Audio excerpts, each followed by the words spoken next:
नमस्कार, आप देख रहे हैं निष्पक्ष न्यूज। आपके साथ मैं हूं रवि ठाकुर। 70 सीटों वाली दिल्ली विधानसभा चुनाव के लिए चुनाव आयोग ने तारीखों का ऐलान कर दिया है। दिल्ली में 5 फरवरी को एक चरण में चुनाव होगा और 8 फरवरी को नतीजे आएंगे। इस बीच एक बार फिर दिल्ली का सियासी पारा शीश महल को लेकर चढ़ गया। बीजेपी के आरोपों का जवाब देते हुए आम आदमी पार्टी ने प्रधानमंत्री के आवास को एक बड़ा मुद्दा बना दिया और राजमहल उसे बता दिया। आम आदमी पार्टी ने दावा किया कि पीएम मोदी राजा है और उनका राजमहल 2700 करोड़ रुपए में बना है। It's a single phase election. Date of poll is 5th and counting is 8। 5 फरवरी को मतदान और 8 फरवरी को नतीजों का ऐलान। बज गया दिल्ली चुनाव का बिगुल। क्या फिर झाड़ू चलेगा, पंजा मजबूत होगा या खिलेगा कमल का फूल? अरविंद केजरीवाल यहां से हारेगा, ये तो अभी से तय हो गया है। केवल एक चीज लग रही है कि मुझे ऐसा सुनने में आ रहा है कि अरविंद केजरीवाल इस सीट को छोड़कर जा सकता है। 5 फरवरी को जैसा चुनाव आयोग ने भी कहा है कि बुधवार का दिन है, वोट जरूर डालने जाएं और 8 फरवरी को जब नतीजे आएंगे तो उसके लिए हम पूरी तरह तैयार हैं कि आम आदमी पार्टी की सरकार फिर से बनेगी केजरीवाल जी के। 5 फरवरी दिल्ली में बदलाव की तारीख है। एक भ्रष्टाचारी और मक्कार सरकार जिसने दिल्ली की जनता को धोखा देने का काम किया है, उसकी रवानगी दिल्ली के 1,55,24,858 मतदाता तय करेंगे और 8 तारीख को आपदा सरकार जाएगी, भाजपा सरकार आएगी। 5 तारीख को निसंदेह वो दिन होगा जब दिल्ली की जनता एक बदलाव के लिए, बड़े बदलाव के लिए वोट करेगी। तो सब तैयार है, सबको अपनी बारी का इंतजार है। आम आदमी पार्टी को यकीन है कि दिल्ली में फिर केजरीवाल ही आएंगे। बीजेपी को यकीन है कि इस बार तो बदल ही देंगे। लेकिन ये सब होगा कैसे? जवाब है प्रचार। महिलाओं को सम्मान देता है दिल्ली का दिल में ख्याल। फिर लाएंगे केजरीवाल, फिर लाएंगे केजरीवाल, फिर लाएंगे केजरीवाल, फिर लाएंगे केजरीवाल। आने नहीं बदलाव चाहिए, दिल्ली में भाजपा सरकार चाहिए, दिल्ली में भाजपा सरकार चाहिए। परिवर्तन हमको दिल्ली में इस बार चाहिए, दिल्ली में भाजपा सरकार चाहिए। आम आदमी पार्टी महिलाओं को 2100 रुपए देने का वादा कर चुकी, तो कांग्रेस महिलाओं को हर महीने 2500 रुपए की गारंटी का वादा कर चुकी। कांग्रेस ये भी दावा कर रही है कि बीजेपी और आप दोनों आरएसएस की 2 शाखाएं जैसी। ऐसे में संविधान की हिफाजत सिर्फ पंजे से ही होगी। दिल्ली की जनता दोनों को सबक सिखाएगी। प्यारी दीदियां सिर्फ कांग्रेस को ही पसंद करेंगी। 2100 रुपए महिलाओं के लिए सम्मान राशि, 60 साल के ऊपर के बुजुर्गों के लिए पूरी तरीके से फ्री इलाज, चाहे वो प्राइवेट हॉस्पिटल में हो या गवर्नमेंट हॉस्पिटल में हो। ये लोकतंत्र का महापर्व है चुनाव, और मुझे पूरा यकीन और भरोसा है कि जिस प्रकार से 62 सीटें पिछली बार आई थी, उससे ज्यादा ही सीटें आएंगी, कम सीटें नहीं आएंगी। आप सब जानते हैं कांग्रेस जुमले की नहीं, जरूरतमंदों की पार्टी है। कांग्रेस की सरकार जहां भी है, चाहे हिमाचल में हो, कर्नाटका में हो या फिर गठबंधन में जहां भी हम लोगों की सरकार है, वहां पर महिलाओं को ध्यान में रखते हुए, महिलाओं को केंद्र में रखते हुए उनके सशक्तिकरण के काम को करती रही है। आज मैं ये प्रण ले रही हूं कि दिल्ली की हर महिला को 2100 रुपए दिलवा कर रहूंगी। संजीवनी योजना के तहत दिल्ली के हर बुजुर्ग को सरकारी अस्पताल में, प्राइवेट अस्पताल में फ्री इलाज करवा कर रहूंगी। दिल्ली के हर पुजारी को, हर ग्रंथी को हर महीने 18,000 रुपए की सम्मान राशि दिलवा कर रहूंगी। कांग्रेस पार्टी ने, दिल्ली कांग्रेस ने प्यारी दीदी जो योजना है सिर्फ इसलिए लाया है क्योंकि कोई महिलाओं के बारे में नहीं सोच रहा है। और हम जो लाते हैं, जो कहते हैं, वो करते हैं। इसकी व्याख्या जो है आपको दीपिका जी ने दी कि हम झारखंड में कर रहे हैं, हम हिमाचल में कर रहे हैं, हम कर्नाटका में कर रहे हैं, हम तेलंगाना में कर रहे हैं, जहां जहां कांग्रेस की सरकार है। झूठ के गुब्बारों की हवा नहीं होती, वो बहुत दिन नहीं चलते हैं आज वो गुब्बारा फट गया। आम आदमी पार्टी के नेताओं को उनकी हकीकत बता दी गई है।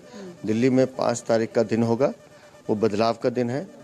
दिल्ली के 1,55,24,858 मतदाता दिल्ली का भविष्य तय करेंगे कि बेहतर दिल्ली, भ्रष्टाचार मुक्त दिल्ली, सुंदर दिल्ली बनाने का काम भारतीय जनता पार्टी करेगी। और 8 को जब रिजल्ट आएगा तो आपको दिखाई देगा कि आपदा सरकार जा रही है, भाजपा सरकार आ रही है। 11 बजे मीडिया वालों के साथ चलकर इस बात का फैसला हो कि एक तरफ दिल्ली के मुख्यमंत्री का आवास है जिसके बारे में दुष्प्रचार और झूठा प्रचार भारतीय जनता पार्टी कर रही है, और इसी दिल्ली में देश के राजा नरेंद्र मोदी का राजमहल है। 2700 करोड़ का राजमहल जिसमें हमारे राजा रहते हैं, और हमारे राजा इतने अद्भुत हैं, उन्होंने फैशन डिजाइनरों को भी फेल कर दिया है। दिन में 3-3 बार कपड़े बदलते हैं, 10-10 लाख की पेन का इस्तेमाल करते हैं, 2700 करोड़ में अपना घर बनवाया है, 6700 जूते की जोड़ियां उनके पास, 5000 सूट उनके पास, 10-10 लाख के पेन उनके पास। हमारे प्रधानमंत्री जी के घर में 300 करोड़ रुपए के कालीन बिछे हुए हैं। किसी भी सरकार, चाहे वो केंद्र की हो या राज्य की हो, उनके खर्च तर्क संगत होने चाहिए, और जहां खर्चा किया जा रहा है उसकी ऑडिट रिपोर्ट आनी चाहिए। वो सीएजी का काम है। लेकिन सिर्फ विज्ञापन करना, चोरी करना, भ्रष्टाचार करना और मूल राशि जो जनता के हित पे खर्च होनी है उससे करोड़ों रुपए ज्यादा खर्च कर कर विज्ञापन पे, प्रचार पे, स्कीम पे खर्च नहीं किया पैसा। तो आखिर अरविंद केजरीवाल दिल्ली की जनता की मेहनत, टैक्स की कमाई के पैसे को अपनी विज्ञापन और अपने प्रचार के लिए खर्च कर कर दिल्ली को किस दिशा में ले जाना चाहते थे, इस बात का जवाब अरविंद केजरीवाल को देना होगा। मैं अभी चिट्ठी लिख देती हूँ प्रधानमंत्री जी को कि वो अपना राजमहल छोड़ के 131 नॉर्थ एवेन्यू में आके रहने लगे। राष्ट्रपति भवन और के पास में आप उनसे पूछिएगा क्या वो उसे एक्सेप्ट करेंगे। आम आदमी पार्टी और कांग्रेस महिलाओं को साधने के लिए योजनाएं तो ले आई, बीजेपी के आक्रामक प्रचार अभियान और पीएम मोदी के शीश महल वाले बयान ने केजरीवाल की बेचैनी बढ़ा दी। यही वजह है कि आम आदमी पार्टी की पूरी पलटन शीश महल के नैरेटिव को तोड़ने के लिए मीडिया के सामने आई। लड़ाई शीश महल बनाम राजमहल हो गई। अरविंद केजरीवाल यहाँ से हारेगा, ये तो अभी से तय हो गया है। केवल एक चीज लग रही है कि मुझे ऐसा सुनने में आ रहा है कि अरविंद केजरीवाल इस सीट को छोड़कर जा सकता है। पर सीट भी जल्दी अनाउंस की, हमारा मैनिफेस्टो भी निकला, हम इसकी बातचीत करते रहे, आपस में मीटिंग्स हो गई, और हम लोग जानते थे कि हमारे पास विधायक नहीं है, हमारे पास सांसद नहीं है, कॉरपोरेटर नहीं है, तो इसलिए वर्करों को इकट्ठा करके, जोड़ के, संगठन को फिर से पिरो के हम लोगों को एक नई सिरे से राजनीति करनी पड़ेगी और पॉलिटिक्स करनी पड़ेगी। वो की है हमने, और क्योंकि वो एक खाका नीचे तैयार हो गया है, तो अब हम जब इलेक्शन में जा रहे हैं, डोर टू डोर जा रहे हैं, घरों में जा रहे हैं, मीटिंगों में जा रहे हैं, लोगों का उत्साह जो है वो कांग्रेस की तरफ आ रहा है। चुनावी तारीखों का ऐलान होते ही दिल्ली के पूर्व मुख्यमंत्री और आम आदमी पार्टी के संयोजक अरविंद केजरीवाल ने सोशल मीडिया के जरिए अपनी पार्टी की जीत का दावा किया। लेकिन नई दिल्ली सीट से उनके सामने उतरे बीजेपी के प्रवेश वर्मा ने उनके रणछोड़ बनने की भी भविष्यवाणी कर दी। नई दिल्ली सीट के कांग्रेस के टिकट पर मैदान में उतरे संदीप दीक्षित ने भी पंजे का परचम लहराने का दावा कर दिया। नई दिल्ली के बाद सबसे दिलचस्प मुकाबला कालकाजी सीट पर है, जहां मौजूदा मुख्यमंत्री और आम आदमी पार्टी आतिशी के सामने कांग्रेस के अलका लांबा मैदान में। तो वहीं बीजेपी ने यहां से अपने पूर्व सांसद रमेश विधूड़ी को मैदान में उतार रखा।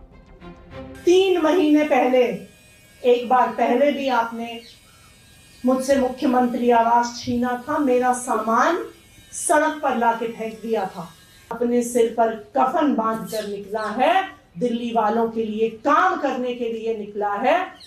आप हमें जितना परेशान करेंगे, हम उतने ज्यादा जज्बे से दिल्ली वालों के लिए काम करेंगे। दिल्ली के लोगों को कहूंगी, आपका इंतजार खत्म हो रहा है।